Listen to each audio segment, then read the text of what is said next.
ಕುರುಡುಮಲೆ ಗಣೇಶ ದೇವಸ್ಥಾನಕ್ಕೆ ಬರೋದು ಈಗಾಗಲೇ ನಾವು ಪೂರ್ವ ನಿಯೋಜಿತವಾಗಿ ಚರ್ಚೆ ಮಾಡಿ ಈ ದುಷ್ಟ ಶಕ್ತಿಗಳ ವಿರುದ್ಧ ನಾವು ಒಂದು ಹೋರಾಟವನ್ನು ಪ್ರಾರಂಭ ಮಾಡಬೇಕು ಅಂತ ಹೇಳಿದರೆ ವಿಘ್ನೇಶ್ವರನ ಮೊದಲನೇ ಆಶೀರ್ವಾದ ಪಡ್ಕೋಬೇಕು ಅಂತೇಳಿ ಇವತ್ತು ನಾವೆಲ್ಲ ಇಲ್ಲಿ ಬಂದಿದ್ದೇವೆ.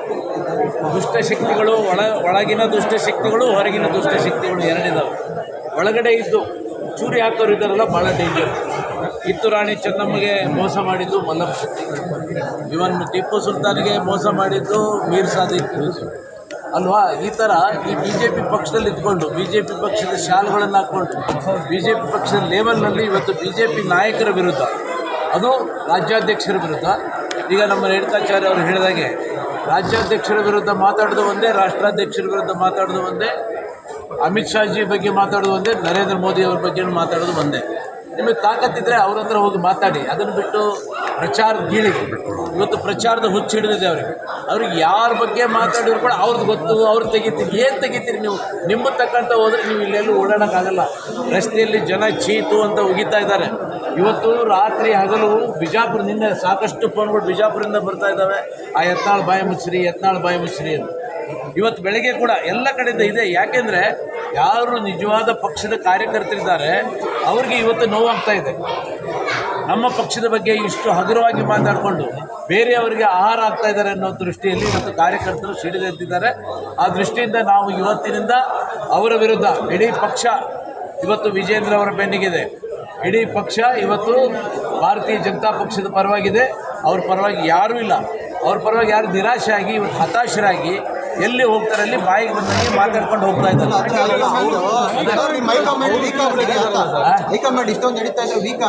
ಹೈಕಮಾಂಡ್ ಖಂಡಿತ ವೀಕ್ ಅಲ್ಲ, ಕಾದು ನೋಡುವಂಥ ತಂತ್ರಕ್ಕೆ ಬಲಿಯಾಗಿದ್ದಾರೆ. ಯಾವತ್ತು ಪಾಶುಪತಾಸ್ತ್ರವನ್ನು ಪ್ರಾರಂಭ ಮಾಡಿ ಬಿಟ್ಟರೆ ಒಂದೇ ಪಾಶುಪತಾಸ್ತ್ರಕ್ಕೆ ಎಲ್ಲವೂ ಕೂಡ ಕಳೆದ 6 ತಿಂಗಳಿಂದ ಸರ್ ಮಾತಾಡ್ತಾ ಬರ್ತಾನೆ ಇದ್ದಾರೆ. ಅದು ಇದುವರೆಗೆ ಯಾವುದೇ ರೀತಿ ಕಳೆದ 6 ತಿಂಗಳಿಂದ ಹೈಕಮಾಂಡ್ ಬಗ್ಗೆ ಯಾವುದೇ ರೀತಿ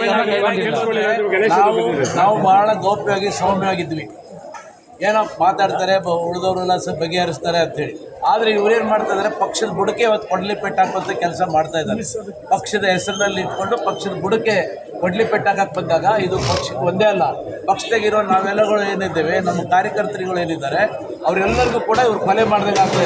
ಆ ದೃಷ್ಟಿಯಿಂದ ನಾವು ಇವತ್ತು ಹೊರಗೆ ಬಂದಿದ್ದೇವೆ. ಹೈಕಮಾಂಡ್ ಸದ್ಯದಲ್ಲಿ ಈಗಾಗಲೇ ವಿಜೇಂದ್ರ ಅವರು ಭಾಳ ಸ್ಪಷ್ಟವಾಗಿ ಹೇಳಿದ್ದಾರೆ, ಲೋಕಸಭಾ ಚುನಾವಣೆ ಮುಂಚೆನೇ ಅವ್ರ ಮೇಲೆ ಕ್ರಮ ಜರುಗಿಸಿಕೊಂಡಿದ್ರು. ಅವತ್ತಿನ ದಿವಸ ನಾವು ನೋಡ್ರಿ, ಬೈ ಎಲೆಕ್ಷನ್ನು ವಿಜೇಂದ್ರ ಅವ್ರನ್ನ ಹೊಣೆ ಮಾಡೋದು ಮೂರ್ಖತನದ ಪರಮಾವಧಿ. ಬೈ ಎಲೆಕ್ಷನ್ ಹಿಂದೆ ನಾವು ಎಲ್ಲ ಬಿ ಜೆ ಪಿಗೆ ಬಂದಂಥ ಸಂದರ್ಭದಲ್ಲಿ 15 ಕ್ಷೇತ್ರಕ್ಕೆ ಚುನಾವಣೆ ಆದರೆ 12 ಕ್ಷೇತ್ರದಲ್ಲಿ ಅವತ್ತು ನಾವು ಗೆದ್ವಿ. ಕಾರಣ ಏನು? ಎಲ್ಲೆಲ್ಲಿ ಸರ್ಕಾರ ಇರ್ತದೆ ಅಂಥ ಚುನಾವಣೆಯಲ್ಲಿ ಬೈ ಎಲೆಕ್ಷನ್ಗೆ ಸಹಜವಾದಂಥ ಮತದಾರ ಯಾಕೆ ಯಾವ್ಯಾವುದೊಂದು ಆಶೆ ಆಮಿಷಗಳಿಗೆ ಬಲಿಯಾಗಿ ಮಾಡ್ತಾನೆ. ಇವತ್ತು ಉದಾಹರಣೆಗೆ ನಿನ್ನೆ ಮಕ್ಕಳ ಕಲ್ಯಾಣ ಸಚಿವರು ಹೇಳ್ತಿದ್ದಾರೆ, ಇನ್ನು ನಾವು ಸ್ತ್ರೀ ಶಕ್ತಿ ಹಣವನ್ನು ಗೃಹಲಕ್ಷ್ಮಿ ಹಣವನ್ನು 4-5 ದಿವಸದಲ್ಲಿ ಬಿಡುಗಡೆ ಮಾಡ್ತೀವಿ. ಆದರೆ ರಾಮನಗರ ಜಿಲ್ಲೆಯಲ್ಲಿ 12ನೇ ತಾರೀಕು ರಿಲೀಸ್ ಆಯಿತು, ಸಂಡೂರು ಬಳ್ಳಾರಿ ಜಿಲ್ಲೆಯಲ್ಲಿ ರಿಲೀಸ್ ಆಯಿತು, ಹಾವೇರಿ ಜಿಲ್ಲೆಯಲ್ಲಿ 12ನೇ ತಾರೀಕು ರಿಲೀಸ್ ಆಗುತ್ತೆ ಅಂತ ಹೇಳಿದರೆ 3 ಜಿಲ್ಲೆಯಲ್ಲಿ ಯಾಕೆ ಮಾಡಲಿಲ್ಲ? ಅಲ್ಲಿ ಚುನಾವಣೆ ಇದೆ ಅಂತೇಳಿ ಅವರು ಅಧಿಕಾರವನ್ನು ದುರುಪಯೋಗ ಮಾಡಿಕೊಂಡು ನೇರವಾಗಿ ಮತದಾರರ ಮೇಲೆ ಇವತ್ತು ಪ್ರಭಾವವನ್ನು ಬೀರಲಿಕ್ಕೆ ಆ ಥರ ಮಾಡಿದ್ದಾರೆ.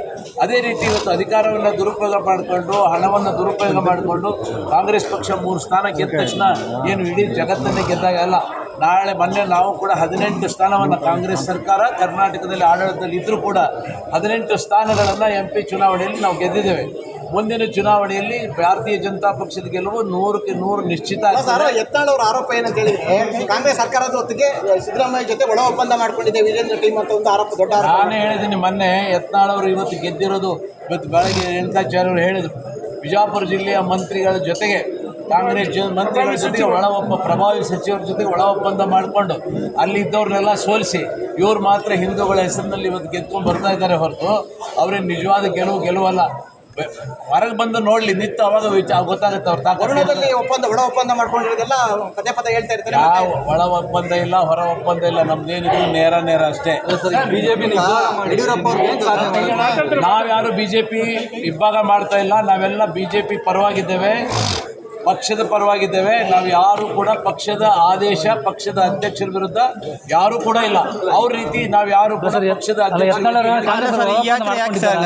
ಯತ್ನಾಳ್ ಏನಾದ್ರು ಕಾಂಗ್ರೆಸ್ ಜೊತೆ ಒಳಪ್ಪಂದ ಮಾಡ್ಕೊಂಡಿದ್ದಾರಾ? ಅವರು ಕಾಂಗ್ರೆಸ್ ಬೈಯೋದಕ್ಕಿಂತ ಹೆಚ್ಚಾಗಿ ವಿಜೇಂದ್ರ ಅವ್ರನ್ನ, ಯಡಿಯೂರಪ್ಪನವ್ರನ್ನ ಬೈತಾರೆ ಅಂದ್ರೆ ಅದ್ರ ಮೇಲೆ ಅರ್ಥ ಮಾಡ್ಕೊಳ್ಳಿ ಯಾರು ಒಳ ಒಪ್ಪಂದ. ಸರ್, ನಿಮ್ಮ ಜೊತೆ ಬಂದಿರೋ ರಮೇಶ್ ಜಾರಕಿಹೊಳಿ ಅವರು ಕೂಡ ಅವ್ರ ಜೊತೆ ಸೇರ್ಕೊಂಡಿದ್ದಾರೆ.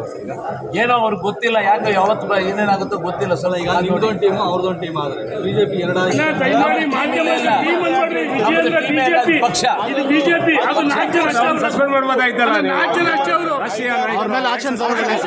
ನೀವು ಹೋಲಿಕೆ ಮಾಡಕ್ಕಾಗಲ್ಲ.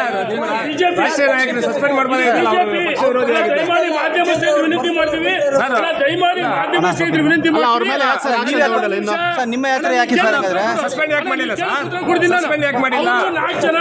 ನಾವು ಬಿಜೆಪಿ ರಾಜ್ಯ ಜೊತೆಗಿದ್ದೀವಿ.